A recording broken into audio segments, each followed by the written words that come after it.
much the home screen of the AI application. Nothing much, as you can see here. Down here, you have the styles which you can choose from. A lot of styles for your image that you're going to generate. At the top here, you can pretty much see the prompt. And as you can see here, I only can generate up to 2 images per day. Down here, you have the face swap feature, which you can use any one of these features here to do a face swap or use one of their filters, pretty much like a template. The wedding section here as well, as you can see here.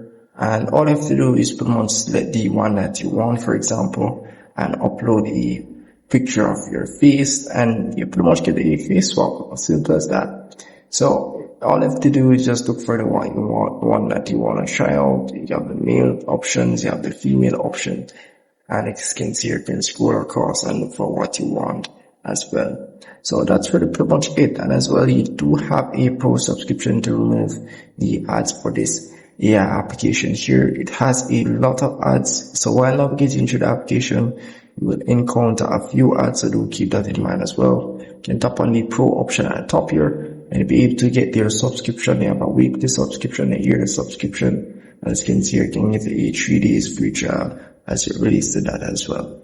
So that's pretty much it for this application here. If I missed anything at all, just let me know in the comment section, and I'll see you again up here.